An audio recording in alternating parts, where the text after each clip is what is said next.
Hello everyone, আসসালামু আলাইকুম। আমি সাইফুর রহমান জুবায়ের চলে আসছি আজকে নতুন একটা মৌলিক জিকের ক্লাস নিয়ে। দেখতে পাচ্ছ ভূগোল প্রথম পত্র আছে আজকে আমাদের সাথে এবং দ্বিতীয় অধ্যায়, ভূগোলের প্রথম পত্রের দ্বিতীয় অধ্যায়। যেহেতু এটা খুবই খুবই গুরুত্বপূর্ণ একটা অধ্যায়, সেজন্য এই অধ্যায়টা হচ্ছে আজকে আমরা পড়ব এবং পাশাপাশি এই অধ্যায়ের পরে যে আরো কিছু অধ্যায় আছে সেগুলো আমরা দেখার চেষ্টা করব।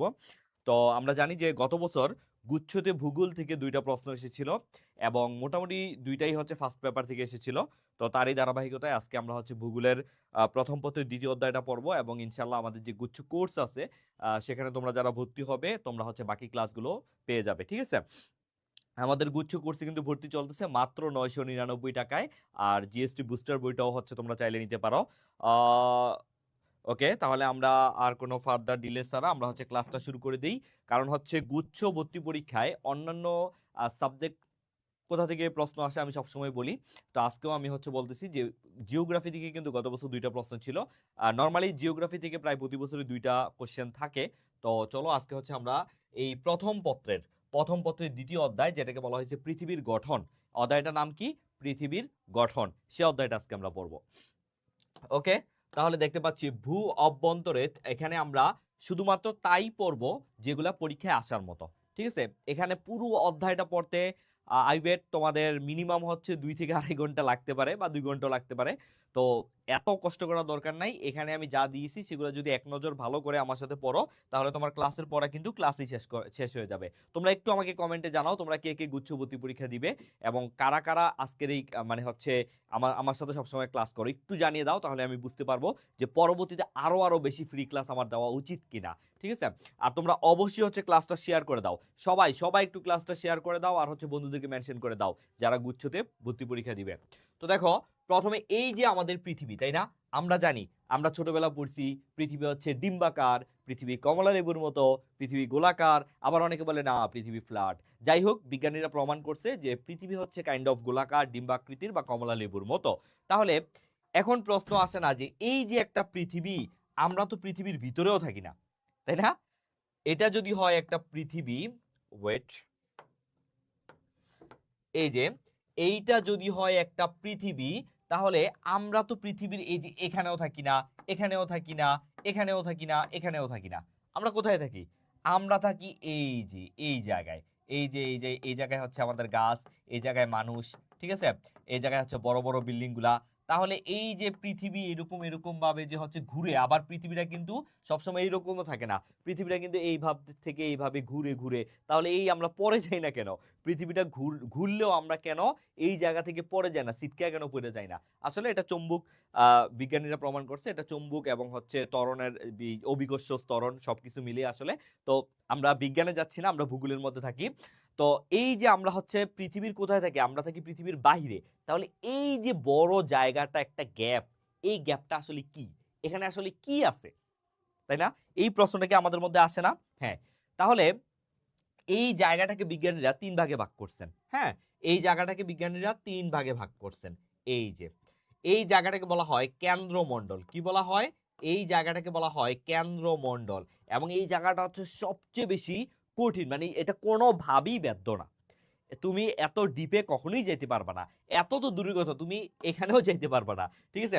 এটাকে বলা হয় কেন্দ্রমণ্ডল, এটাকে বলা হয় গুরুমণ্ডল।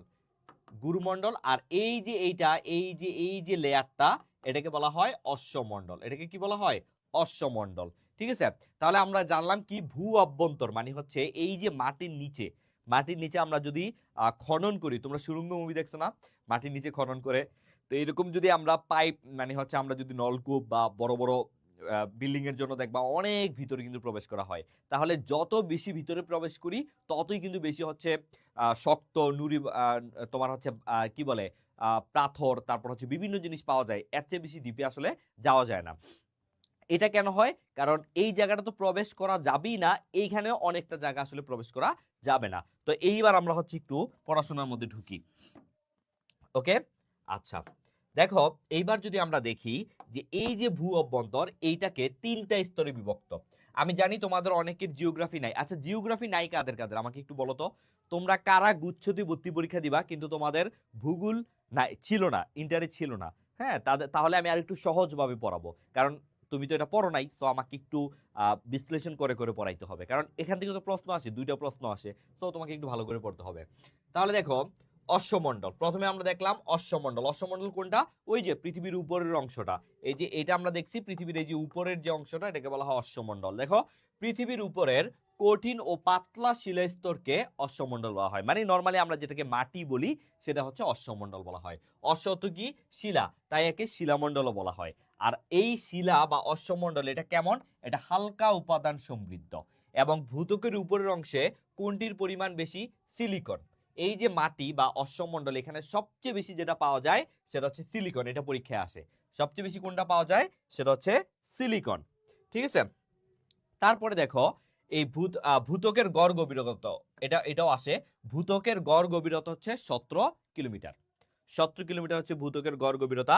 এইবার এই যে ভূত্বক, এইটাকে আবার দুই ভাগে ভাগ করা যায়। এই যে ভূত্বক আমরা ধরছি, এটাকেও কিন্তু দুই ভাগে ভাগ করা যায়। দেখো ভূত্বক বা অশ্বমণ্ডল দুইটা স্তরে বিভক্ত, যেমন হচ্ছে শিয়াল স্তর এবং হচ্ছে সীমা স্তর। এখন শিয়াল আর সীমা কি, তাই না? শিয়াল হচ্ছে তোমার এই দেখো হালকা শিলা স্তর, যেটা যেটা উপরে থাকে সেটাকে হালকা, যেমন আমরা দেখি মাটি, তুমি যদি মাটিতে হচ্ছে একটা যে কোনো কিছু দিয়ে হচ্ছে যদি খোঁড়ো, তাহলে কিন্তু খুব ইজিলি সেটা কি হয়, সেটা কিন্তু খুব ইজিলি চলে আসে। কিন্তু তুমি যদি আরো বেশি ভিতরে যাও তখন কিন্তু ইজিলি সেটা আসে না, সেখানে অনেক পাথর কঙ্কর থাকে, এই জন্য সেটা হচ্ছে একটু কঠিন, সেটা হচ্ছে ভারী শিলা। তাহলে হালকা শিলা যেটা, এটা হচ্ছে গ্রানাইট শিলার পরিমাণ বেশি থাকে, এটাকে বলা হয় শিয়াল মহাদেশীয় ভূত্বক। ঠিক আছে, আর যেটা হচ্ছে তোমার সীমা স্তর, এটা হচ্ছে ভারী শিলা স্তর, এখানে ব্যাসল্ট শিলার পরিমাণ বেশি থাকে। আর সীমা, এটাকে বলা হয় মহাসাগরীয় ভূত্বক।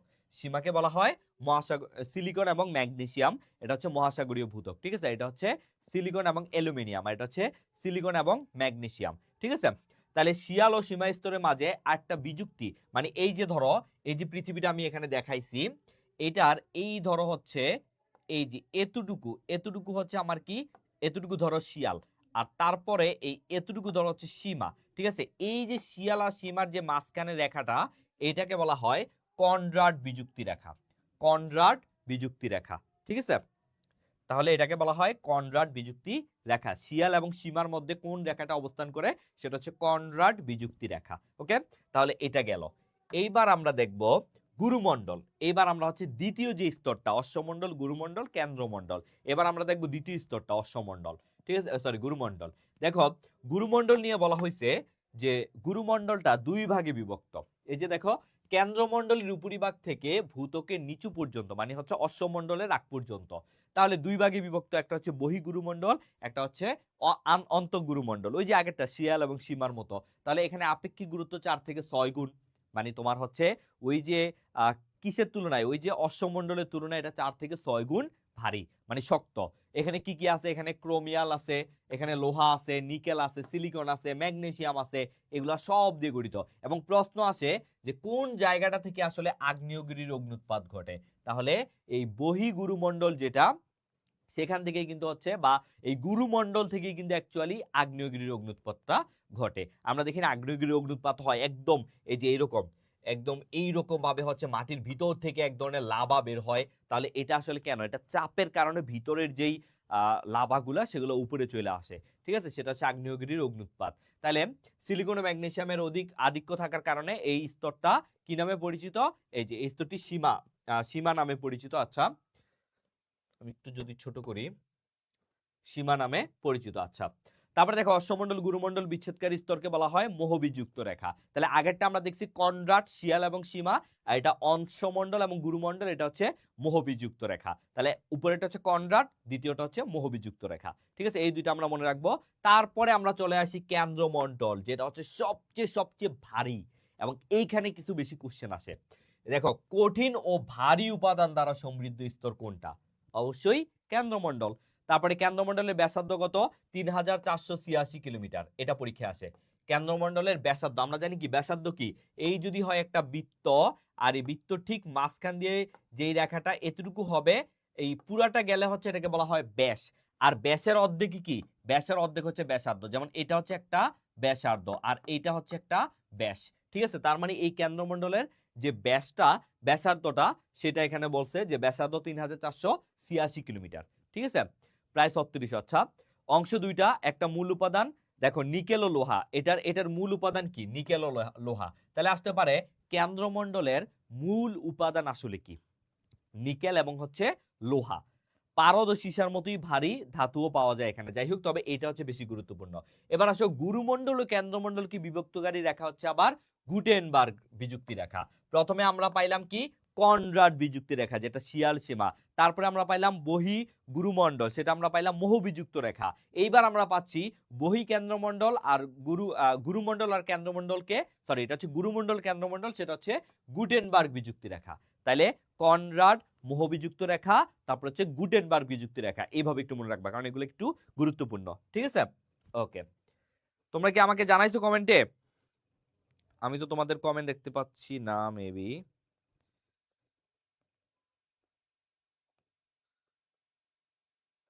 তোমরা একটু জানাও তোমাদের কার কার হচ্ছে ভূগোল ছিল না আগে। আমি যেভাবে বুঝাচ্ছি বিশ্লেষণ করে এইভাবেই আরো বুঝাবো কিনা। আবারও বল রাখতেছি, আমাদের গুচ্ছ কোর্স কিন্তু শুরু হয়ে গেছে। 999 টাকা দিয়ে তুমি বাংলা ইংলিশ জিকে সব পুরো ফুল ডিটেলস ফুল ক্লাস পাওয়া যাবে। ঠিক আছে, এইভাবে আমরা হচ্ছে পড়াবো আমাদের স্লাইড দিয়ে। ঠিক আছে, ওকে। তারপরে আসো ভূমিরূপ। ভূমিরূপকে 3 ভাগে ভাগ করা হয়েছে, এইটা পরীক্ষায় আসে। ভূমিরূপকে 3 ভাগে ভাগ করা হয়েছে, সেগুলা কি কি? সেগুলা দেখো, ভূমিরূপ বলতে হচ্ছে ভূমির উপরে সাইডে কি কি আছে।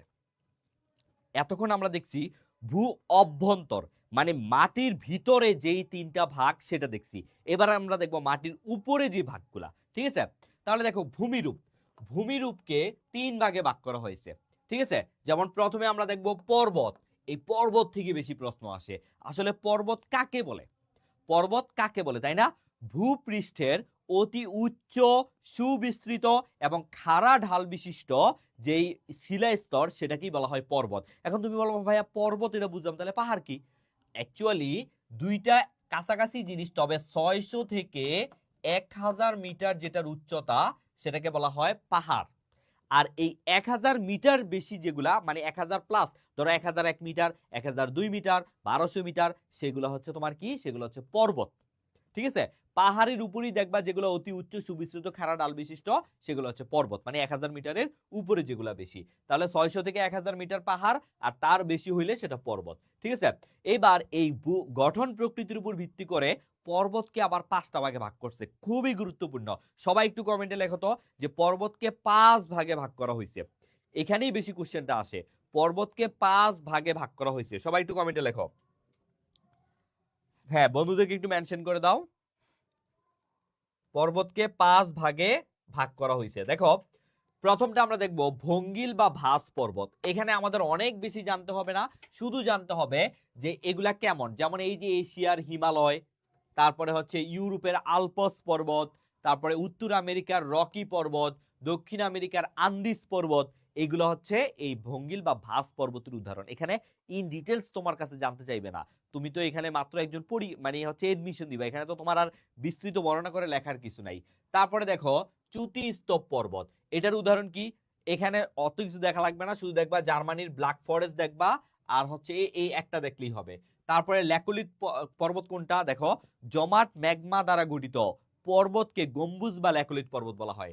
পরীক্ষায় মাঝে মাঝে ছবি তো আসবে না, আসতে পারে যে জমাট ম্যাগমা দ্বারা গঠিত পর্বতকে কি পর্বত বলা হয়, তাহলে সেটা হচ্ছে ল্যাকোলিথ। আর ল্যাকোলিথের আরেকটাই হচ্ছে, এটাকে অন্য নাম হচ্ছে গম্বুজ পর্বত। ঠিক আছে, এটা গম্বুজের মতো, এইরকম এইরকম গম্বুজের মতো। ঠিক আছে, এটা এক ধরনের পর্বত, এটাকে বলা হয় ল্যাকোলিথ পর্বত। ঠিক আছে, তারপরে দেখো ক্ষয়জাত পর্বত, কলোরাডোর ফ্রন্ট রেঞ্জ, এবং এটা অত গুরুত্বপূর্ণ না। তবে আগ্নেয় বা সঞ্চয়জাত পর্বত, এইটা একটু গুরুত্বপূর্ণ। আগ্নেয় বা সঞ্চয়জাত পর্বত, দেখো উদাহরণ হচ্ছে জাপানের ফুজিয়ামা, পরীক্ষায় আসে, ইতালির বিসুবিয়াস, হাওয়াই দ্বীপে, এই দুইটা বেশি গুরুত্বপূর্ণ। ঠিক আছে, তাহলে এই 5টার মধ্যে এই যে 1 নাম্বার, তারপর হচ্ছে এইটা ল্যাকোলিথ, তারপর হচ্ছে আগ্নেয় বা সঞ্চয়জাত পর্বত, এই 3টা একটু ভালো করে পড়বা। বুঝতে পারছো? হ্যাঁ, ওকে। তারপরে আসো, দেখো পৃথিবীর উচ্চতম পর্বত। এখানে আমরা এবার কিছু জিনিস দেখবো, যেমন পৃথিবীর উচ্চতম পর্বত কোনগুলা। সবচেয়ে উঁচু হচ্ছে মাউন্ট এভারেস্ট, তাই না?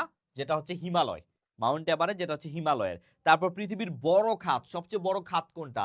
যেটা হচ্ছে আমরা জানি সাগরের মধ্যে থাকে, মহাসাগরের মধ্যে মেরিয়ানা খাত প্রশান্ত মহাসাগরে। মেরিয়ানা খাত কোথায়? প্রশান্ত মহাসাগরে। এগুলো এখানে কিছু গুরুত্বপূর্ণ তথ্য এখান থেকে আসতে পারে। তারপরে আমরা দেখব, এই যে দেখো লালমাই পাহাড় কুমিল্লা, এই যে এইটাও এখানে ছিল। শুধু গুরুত্বপূর্ণ তথ্যগুলো হচ্ছে আমি এখানে নিয়ে আসছি। দেখো লালমাই পাহাড়, এই লালমাই পাহাড়টা কোথায়? লালমাই পাহাড়টা হচ্ছে কুমিল্লায়। এটার আয়তন কত? 34 বর্গ কিলোমিটার। তারপরে দেখো মালভূমি, এই মালভূমি এবার আমরা দেখবো, ওই যে আমি বলছিলাম ভূমিকে 3 ভাগে ভাগ করা হয়, প্রথমটা গেল পর্বত, তারপরে আসে মালভূমি। এখন দেখো সমুদ্রপৃষ্ঠ থেকে উঁচু বিস্তীর্ণ সমতল ভূমি। আমরা জানি কি পাহাড় কেমন?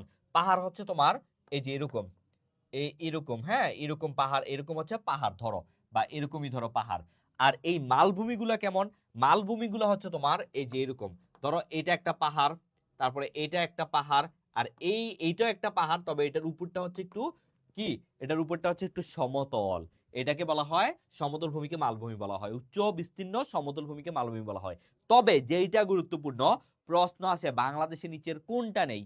বাংলাদেশে মালভূমি নেই, এবং বাংলাদেশে আরো একটা জিনিস নেই, সেটা কি? সেটা হচ্ছে মরুভূমি। বাংলাদেশে মালভূমি এবং বাংলাদেশে মরুভূমি কিন্তু নেই। এই দুইটা জিনিস মাথায় রাখবা, এগুলো খুব বেশি প্রশ্ন আসে। তারপরে দেখো তিব্বতের পামির মালভূমি, এটা কোথায়? এটা তো এশিয়া এবং ভারতের দাক্ষিণাত্য, এগুলো হচ্ছে মালভূমির উদাহরণ। ঠিক আছে, ওকে।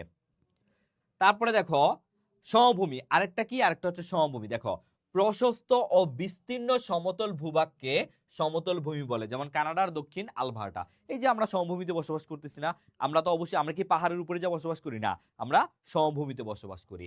এবং বাংলাদেশের ভূপ্রকৃতিকভাবে বাংলাদেশকে 3 ভাগে ভাগ করা যায়, এগুলো অলরেডি আমরা পড়ে ফেলছি। টারশিয়ারি যুগের পাহাড়, এই যে তুমি দেখবা যে টারশিয়ারি যুগ, প্লাইস্টোসিন কালের সোপান, তারপর হচ্ছে তোমার এই যে যে সাম্প্রতিককালের সমভূমি, এগুলো যে পরীক্ষা আসে, এগুলো কোথা থেকে আসে? এগুলো কিন্তু এই জায়গা থেকে আসে। ঠিক আছে, দেখো টারশিয়ারি যুগের পাহাড়, দক্ষিণ পূর্ব হচ্ছে চট্টগ্রাম, পার্বত্য চট্টগ্রাম, আর এটা হচ্ছে উত্তর পূর্ব, সিলেট, হবিগঞ্জ, ময়মনসিংহ, নেত্রকোনা। ঠিক আছে, আর এটা দেখো মোট আয়তনের 12% এলাকা জুড়ে অবস্থিত। এবার দেখো প্লাইস্টোসিন কালের সোপান, এটা হচ্ছে 8% জুড়ে অবস্থিত। আচ্ছা, হ্যাঁ, এবার দেখো মোট আয়তনে এটা টারশিয়ারি যুগ গেল আর 12%, আর প্লাইস্টোসিন কালে সোপান হচ্ছে 8% জুড়ে অবস্থিত। এটা আবার 3টা জায়গায় অবস্থিত, যেমন কুমিল্লার ময়নামতি 34 বর্গ কিলোমিটার, তারপর হচ্ছে তোমার টাঙ্গাইল, গাজীপুর, তা ময়মনসিংহের কিছু অঞ্চলে যে ভাওয়ালের গড়, মধুপুরের গড়, তারপর হচ্ছে ওই পাশে হচ্ছে তোমার এই যে রাজশাহী, বগুড়া, দিনাজপুর, রংপুর যে অঞ্চল সেটা। ঠিক আছে, তাহলে এই যে মধুপুর ভাওয়ালের গড় একটা, মধুপুর এটা তো টাঙ্গাইল, বরেন্দ্রভূমি রাজশাহী, নওগাঁ বিস্তৃত, তারপর লালমাই পাহাড় কুমিল্লার পশ্চিম। এখানে অ্যাকচুয়ালি 4টা হবে না, 3টা হবে, মধুপুরটা আর কি এখানে চলে আসছে। ঠিক আছে, সাম্প্রতিককালের প্লাবন সমভূমি যেখানে আমরা বসবাস করি, এটা হচ্ছে প্রায় 80%, কারণ হচ্ছে টারশিয়ারি 12%, তারপরে দেখলাম হচ্ছে প্লাইস্টোসিন কাল 8%, কত 20%, বাকি যে 80% এটাই হচ্ছে আমাদের সাম্প্রতিককালের প্লাবন সমভূমি। এবং এটা দেখো প্রায় 80%। বৈশিষ্ট্য হচ্ছে উর্বর, আমরা যে জায়গাটা আছি এটা কিন্তু আসলেই অনেক উর্বর। তুমি যদি ইউরোপে যাও, ইউরোপের মাটিতে কিন্তু সব ফসল ফলবে না। এবং ইউরোপের জলবায়ু দেখো, জলবায়ু হচ্ছে সবসময় ঠান্ডা থাকে।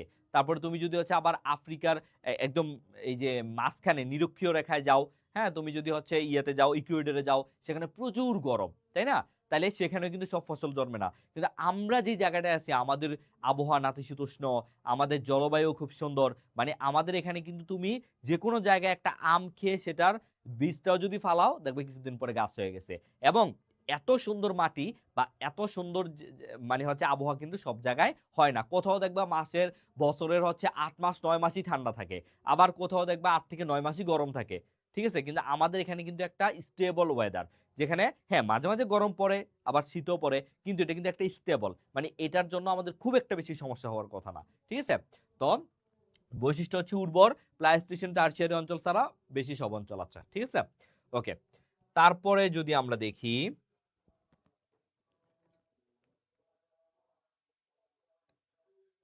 আচ্ছা, তারপরে দেখো বিশ্বের সবচেয়ে বড় বদ্বীপ কোনটা? বাংলাদেশ। আমরা জানি বিশ্বের সবচেয়ে বড় বদ্বীপ হচ্ছে গাঙ্গেয় বদ্বীপ, এবং গাঙ্গেয় বদ্বীপটাই নরমালি বাংলাদেশ। এবং বাংলাদেশের সবচেয়ে বড় বদ্বীপ কোনটা? সবচেয়ে বড় বদ্বীপ হচ্ছে সুন্দরবন। এবং যদি বলা হয় বদ্বীপ জেলা, সেটা হচ্ছে আবার ভোলা। ঠিক আছে, মানে দ্বীপ জেলা হচ্ছে ভোলা। তারপর দেখো প্রধানত আচ্ছা, বাংলাদেশের বদ্বীপ শিলা কি? শিলা একটু জেনে রাখতে পারো, শিলা হচ্ছে প্রাকৃতিকভাবে গঠিত শক্ত পদার্থ, কিংবা খনিজ পদার্থের সমষ্টি, এটাই হচ্ছে শিলা। তারপর আসো প্রধানত 3 ভাগে বিভক্ত। যেমন হচ্ছে এই শিলাকে কয় ভাগে ভাগ করছে, দেখো 3 ভাগে ভাগ করছে। কি কি? আগ্নেয় শিলা। আগ্নেয় শিলা কি? পিউমিস, ব্যাসল্ট, গ্রানাইট শিলা, গ্যারো। এখানে তুমি জাস্ট একটু মনে রাখবা যে শিলাকে 3 ভাগে ভাগ করছে, আগ্নেয় শিলা, পাললিক শিলা, রূপান্তরিত শিলা। এখন পরীক্ষায় মাঝে মাঝে আসে যে আগ্নেয় শিলা কোনটা, যেমন ব্যাসাল্ট, গ্রানাইট, এগুলো হচ্ছে আগ্নেয় শিলা। তারপর হচ্ছে পাললিক শিলা কোনটা, যেমন হচ্ছে তোমার চুনা পাথর, এটা একটা পাললিক শিলা। বেলে পাথর, কয়লা, যেমন কয়লা এটা একটু বেশি পরিচিত আমাদের, এটা আসতে পারে। কয়লা কেমন শিলা? কয়লা হচ্ছে এক ধরনের পাললিক শিলা। হ্যাঁ, তারপরে পলি, তারপর আছে অপরিণাম স্তরীভূত শিলা, যাই হোক। তারপরে দেখো রূপান্তরিত শিলা। আরেকটা জিনিস দেখো, এই যে আমরা জীবাশ্ম বিশিষ্ট যেই জিনিসগুলো দেখি, এগুলা কিন্তু সবই পাললিক শিলা থেকে আসে। তারপরে দেখো রূপান্তরিত শিলা কোনগুলা? Graphite, marble. পরীক্ষা একবার আসছিল মার্বেল কেমন ধরনের শিলা? মার্বেল হচ্ছে রূপান্তরিত শিলা। তারপরে দেখো সাজি মাটি, আচ্ছা সাবান পাথর, চুনা পাথর রূপান্তরিত হয় মার্বেলে পরিণত হয়। পরীক্ষা একবার আসছিল যে মার্বেল কিভাবে পরিণত হয়? চুনা পাথর রূপান্তরিত হয়। তারপরে ম্যাগমা শীতল হয়, কঠিন আকার ধারণ করলে রূপান্তরিত শিলায় পরিণত হয়। আচ্ছা, তারপরে দেখো আকরিক লৌহ থেকে প্রস্তুত হয় ইস্পাত, এটাও জেনে রাখতে পারো। তারপরে পৃথিবীর আনুমানিক বয়স কত? একবার আসছিল। পৃথিবীর আনুমানিক বয়স হচ্ছে প্রায় 450 কোটি বছর। পৃথিবীর আনুমানিক বয়স কত? প্রায় 450 কোটি বছর। আর পৃথিবীর গড় ব্যাসার্ধ, পৃথিবীর গড় ব্যাসার্ধ হচ্ছে 6400 কিলোমিটার। এটা অবশ্যই অবশ্যই ভালো করে জানবা। পৃথিবীর গড় ব্যাসার্ধ হচ্ছে 6400 কিলোমিটার এবং পৃথিবীর আনুমানিক বয়স হচ্ছে প্রায় 450 কোটি বছর। ঠিক আছে। আর ভূকম্পন মাপার যন্ত্র, এই বছর যেহেতু ভূমিকম্প হয়েছে, এই বছর আমার মনে হয় এটা পরীক্ষায় আসবে। ভূকম্পন মাপার যন্ত্র হচ্ছে সিসমোগ্রাফ। ভূকম্পন মাপার যন্ত্রের নাম কি? সিসমোগ্রাফ। সিসমোগ্রাফ। তারপরে দেখো সিসমোগ্রাফে ব্যবহৃত স্কেলের নাম হচ্ছে আবার রিক্টার স্কেল, এটা ভালো করে জানবা। ভূকম্পন মাপার যন্ত্রের নাম হচ্ছে সিসমোগ্রাফ। আর সিসমোগ্রাফ যে যন্ত্রটা আছে সেটার মধ্যে যে স্কেলটা আছে সেই স্কেলটা হচ্ছে রিক্টার স্কেল। এই দুইটা জিনিস আমরা ভালো করে বুঝি না, এই জন্য একটু ধরা খাই। দেখো ভূকম্পন মাপার যন্ত্রের নাম সিসমোগ্রাফ, আর যে যন্ত্রটা ব্যবহৃত হয় সেটার মধ্যে একটা স্কেল থাকে, সেই স্কেলটার নাম হচ্ছে রিক্টার স্কেল। ঠিক আছে, ওকে ওকে। তাহলে এইভাবেই আমাদের হচ্ছে এই অধ্যায়টা শেষ হয়ে গেল। তাহলে দেখো মাত্র 25 মিনিটে আমরা একটা অধ্যায় পুরা শেষ করে ফেললাম, তাও আবার একদম ভালো করে। ঠিক আছে। তো এইভাবে তারপরে কিন্তু অনেকগুলো এমসিকিউ আছে, তোমরা দেখতে পারো। আমরা কিন্তু তোমাদের হচ্ছে এমসিকিউ পড়াবো এবং তৃতীয় অধ্যায় ভূমিরূপ। আচ্ছা, এইবার আমরা একটু চতুর্থ অধ্যায়টা পড়ি। ওকে, চতুর্থ অধ্যায়টা পড়বো, যেটা হচ্ছে এখান থেকে অনেক বেশি প্রশ্ন আসে, বায়ুমণ্ডল ও বায়ু দূষণ। চতুর্থ অধ্যায় বায়ুমণ্ডল ও বায়ু দূষণ। দেখো বায়ুমণ্ডল আসলে কাকে বলে? এই অধ্যায়টা কেন নিলাম আমি, কারণ এই অধ্যায়টা থেকে প্রশ্ন খুব সহজ, কিন্তু মানে হচ্ছে বুঝাই যায় যে কোন জায়গা থেকে প্রশ্ন আসবে, এবং এখান থেকে আসলে বেশি প্রশ্ন আসে। ঠিক আছে। দেখো বায়ুমণ্ডল, এই যে বায়ুমণ্ডল আসলে কোনটা? এই মাটি থেকে উপরে তুমি যতটুকু পর্যন্ত দৃষ্টি যায় বা যতটুকু পর্যন্ত তুমি নাও দেখো, এই পুরোটাকে বলা হয় বায়ুমণ্ডল। ঠিক আছে। এই যে দেখো পৃথিবীর পৃষ্ঠ থেকে ঊর্ধ্ব দিকের বায়বীয় আবরণ, অর্থাৎ এই যে আমাদের মাটি, মাটি থেকে শুরু করে উপরে যাই আছে পুরোটাই হচ্ছে বায়বীয় আবরণটাকে বলা হয় বায়ুমণ্ডল। ঠিক আছে। এই বায়ুমণ্ডলই কিন্তু হচ্ছে তোমার, এই যে আমরা যে বায়ু দেখি না, আমাদের কি চোখ কি ফাঁকা ফাঁকা মনে হয় যে কিছুই নাই, কিন্তু এখানে কিন্তু বিভিন্ন গ্যাসের মিশ্রণ আছে। আমরা হয়তো সেগুলো চোখে দেখি না, কিন্তু হঠাৎ করে দেখবা তোমার চোখে এসে কিছু ধাক্কা লাগতেছে। তুমি গ্রামে যাও, গ্রামে গেলে দেখবা যে বায়ুটা, সে বায়ুটা খুবই মানে খুবই প্রশান্তিদায়ক এবং একটা সুন্দর একটা নির্মল বায়ু, তুমি খুব সুন্দর প্রাণ ভরে শ্বাস নিতে পারো। কিন্তু তুমি যদি আবার ঢাকায় একটা, যেখানে ধরো নারায়ণগঞ্জ, সেখানে তুমি যদি শ্বাস নাও, দেখবা শুধু ময়লা গন্ধ, দেখবা হচ্ছে মারাত্মক বিশ্রী জিনিস, যেটা তুমি হচ্ছে শ্বাস নিতেই পারো না, তাই না? এটা কেন হয়? কারণ গ্রামের যে বায়ু, সে বায়ুটা নির্মল থাকে, সেখানে গ্যাসের সংখ্যা মানে প্রাকৃতিক গ্যাস তো আছেই, আর কৃত্রিম যে জিনিসগুলো আছে সেগুলো একটু কম থাকে। আর ঢাকায় কৃত্রিম এত কলকারখানা এত কিছু, এই জন্য এই যে তোমার হচ্ছে যানবাহনের এত ধোঁয়া, তারপরে হচ্ছে বিভিন্ন ফ্যাক্টরি, সব কিছু মিলিয়ে ধোঁয়াটা একটু ভারী হয়ে যায়, কারণ এখানে গ্যাসের সংখ্যাও বেশি হয়ে যায়। ঠিক আছে। তো দেখো বিভিন্ন গ্যাসের মিশ্রণকেই বলা হয় বায়ু। তারপর দেখো এটি নানা প্রকার গ্যাসীয় উপাদান দ্বারা গঠিত। কি কি? সবচেয়ে বেশি যেগুলো আছে, এই যে বায়ু, এই বায়ুতে সবচেয়ে বেশি যেটা আছে সেটা হচ্ছে নাইট্রোজেন এবং অক্সিজেন। এইটা পরীক্ষায় আসে যে আমাদের এই বায়ুতে নাইট্রোজেন কত পার্সেন্ট? হ্যাঁ, প্রায় হচ্ছে নাইট্রোজেন আর অক্সিজেন মিলিয়ে কত পার্সেন্ট? 98.73 বা 99। তুমি দুইটাই মনে রাখবা, 98 বা 99, এর মধ্যে যেটা অপশনে থাকে সেটাই সবচেয়ে অথেন্টিক হচ্ছে 98.73। আর পাশাপাশি এটা অপশনে না থাকলে অনেক সময় 98ও দেয় অথবা 99ও দেয়, ঠিক আছে। আর অক্সিজেন যদি শুধু আলাদাভাবে জিজ্ঞেস করে তাহলে সেটা হচ্ছে 20.94, আর নাইট্রোজেন হচ্ছে 78, সবচেয়ে বেশি। এই জন্যই পরীক্ষায় আসে যে বায়ুতে কোন গ্যাসটির সবচেয়ে আধিক্য রয়েছে বা সবচেয়ে বেশি। আমাদের এই বায়ুতে মনে রাখবা সবচেয়ে বেশি হচ্ছে নাইট্রোজেন, এবং দ্বিতীয় কোনটা? দ্বিতীয় হচ্ছে অক্সিজেন। নাইট্রোজেন হচ্ছে তোমার 78% সামথিং, আর অক্সিজেন হচ্ছে 20%। এখানে কিন্তু 98% চলে আসছে, বুঝতে পারছো? আর কার্বন ডাইঅক্সাইড কত পার্সেন্ট দেখো? মাত্র 0.03%। কার্বন ডাইঅক্সাইড কত? 0.03%। এবার আরো একটা গুরুত্বপূর্ণ তথ্য দেখি, কোন গ্যাস সূর্যের অতি বেগুনি রশ্মি শোষণ করে? এই যে সূর্যের যে অতি বেগুনি রশ্মি, তুমি মনে করো সূর্যটা তো অনেক দূরে, কিন্তু এই সূর্যের সকল তাপ যদি আমাদের উপরে এসে পড়তো, আমরা কি বাঁচতে পারতাম? কোনোভাবে বাঁচতে পারতাম না। আমরা সূর্যের দিকে খালি এখনই তাকাইতে পারি না, সূর্যের দিকে তাকালে চোখ একদম বন্ধ হয়ে আসে না? কিন্তু এই যে ওজোন স্তর, একটা ওজোন স্তর আছে যেটা আমরা খালি চোখে দেখি না, এই স্তরটা যদি না থাকতো তাহলে এতদিন আমরা পড়ে একদম ছারকার হয়ে যাইতাম, একদম পড়ে ছারকার হয়ে যাইতাম, ঠিক আছে। এই জন্য এই অতিবেগুনি যে যে রশ্মিটা আছে সেটা হচ্ছে ওজোন স্তর, ঠিক আছে। এই সূর্যের অতিবেগুনি রশ্মি থেকে শোষণ করা হচ্ছে এই ওজোন স্তর। এই ওজোন স্তর কিন্তু ধীরে ধীরে ক্ষয় হচ্ছে কিভাবে? এই যে কার্বন ডাইঅক্সাইড সহ বিভিন্ন যে জিনিসগুলো আছে একটু পরে আমি দেখাবো, এগুলার কারণে। দেখো এই যে ওজোন স্তর ক্ষয়কারী গ্যাসের নাম হচ্ছে সিএফসি। অনেক বেশি পরীক্ষায় আসে, অনেক বেশি। এই ওজোন স্তর যেটা আমাদেরকে জীবন রক্ষা করে, যে ওজোন স্তরটা না থাকলে আমরা মনে করো যে বাঁচতেই পারতাম না পৃথিবীতে, সেই সেই গ্যাসটা সেই ওজোন স্তরকে ক্ষয় করে দিচ্ছে কে?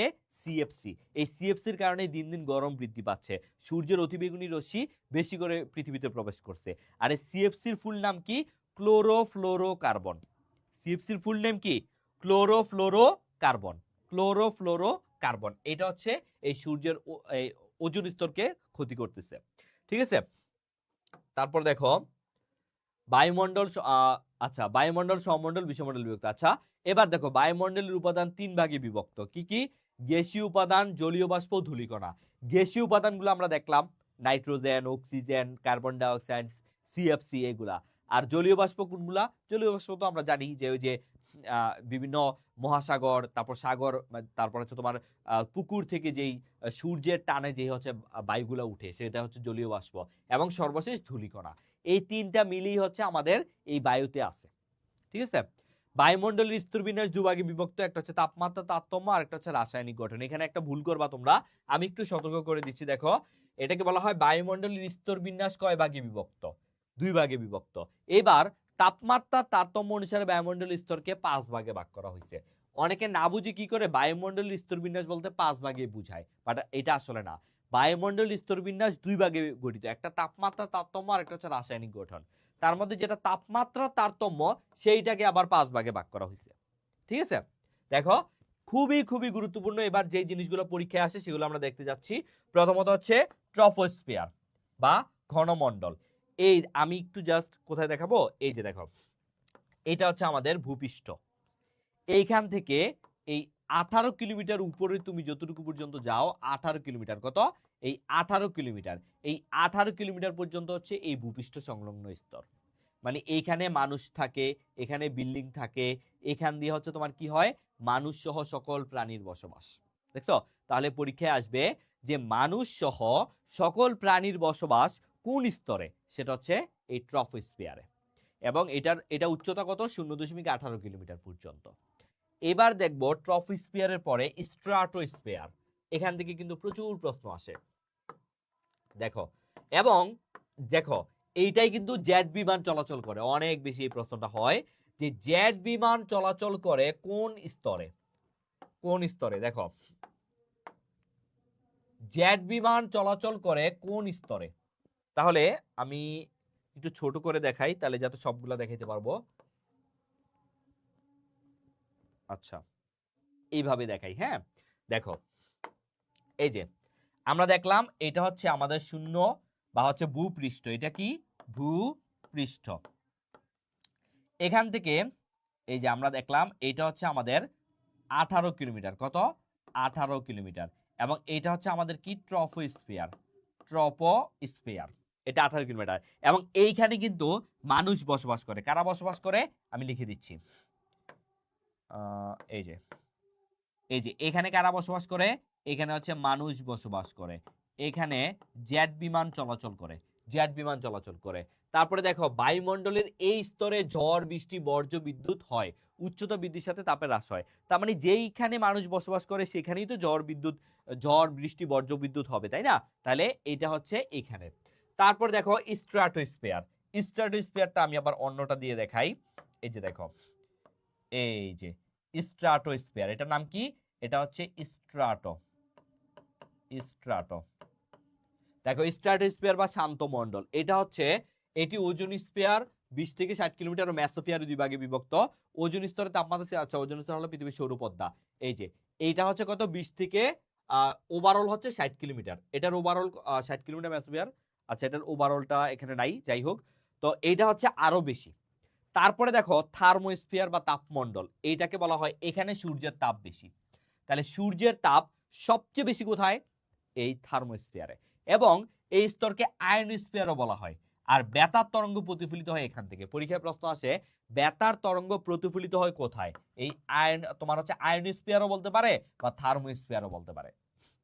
এটা এটা মনে করো তার উপরে, সরি এটা তো এখানে না, আমি একটু ভুল করছি।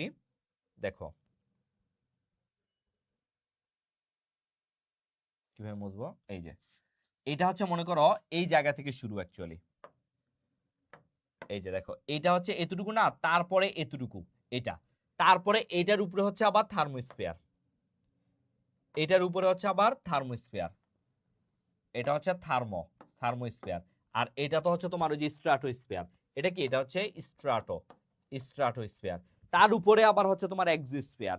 এক্সোস্ফিয়ারে কি হয়? স্তরীয় উপাদান অক্সিজেন, হাইড্রোজেন, এটা অত বেশি গুরুত্বপূর্ণ না। তারপরে সর্বশেষ যেটা ম্যাগনোস্ফিয়ার, যেটা হচ্ছে সর্বশেষ স্তর। বাকিগুলো অত গুরুত্বপূর্ণ না। আমরা প্রথম 3টা স্তর নিয়ে পড়বো: ট্রপোস্ফিয়ার, স্ট্র্যাটোস্ফিয়ার এবং হচ্ছে থার্মোস্ফিয়ার বা আয়নোস্ফিয়ার। এই 3টা সম্পর্কে যা যা আছে এখানে সবকিছু পড়ে ফেলবা। ঠিক আছে? এই 3টে স্তর পড়লেই হবে। ওকে, আচ্ছা।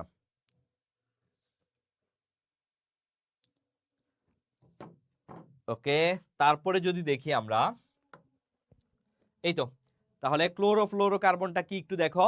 ওই যে একটু আগে সিএফসি দেখালাম। ক্লোরোফ্লোরোকার্বন হচ্ছে মারাত্মক ক্ষতিকারক একটা গ্যাস। এই গ্যাসের বৃদ্ধির কারণে ওজোন স্তরের ক্ষতি হচ্ছে, এটা তো আমি একটু আগে বলে আসছি, তাই না? তাহলে দেখো এইখানে কিন্তু অনেক অনেক এমসিকিউ আছে। এই যে জলাভূমিতে কোন দূষক পদার্থটি সৃষ্টি হয়, বায়ুমণ্ডলের গভীরতা কত কিলোমিটার, পৃথিবীর সৌরপদ্মা কোনটি, অনেকগুলা, প্রায় 10টা এমসিকিউ আছে। তার মানে তোমরা যারা আমাদের গুচ্ছ কোর্সে ভর্তি হবা, যেখানে মাত্র 999 টাকায় তুমি বাংলা, ইংলিশ, মৌলিক জিকে এবং আমাদের এই মৌলিক জিকের সব পিডিএফ পাবা। তোমার আলাদা করে বই পড়তেই হবে না, সবগুলো অধ্যায়ের শুধু গুরুত্বপূর্ণ তথ্যগুলো আমরা তোমাদের এখান থেকে পড়াবো। ঠিক আছে? সো এরকম ভাবে পড়লে ইনশাল্লাহ আশা করি তোমাদের আর কোনো টেনশন থাকবে না। তোমরা জাস্ট আমাদের গুচ্ছ কোর্সে ভর্তি হয়ে যাও, তাহলে ইনশাল্লাহ এনাফ হবে। তো আজকে এ পর্যন্তই ছিল। ইনশাল্লাহ নেক্সট ক্লাসে আমরা অন্য একটা অধ্যায় নিয়ে কথা বলবো। আর তার মধ্যে তোমরা দেরি না করে একটু দ্রুত ভর্তি হয়ে যাও, তাহলে ইনশাল্লাহ হবে। ঠিক আছে? ওকে, তাহলে সবাই আজকে ভালো থাকো, সুস্থ থাকো। আল্লাহ হাফেজ। আসসালামু আলাইকুম।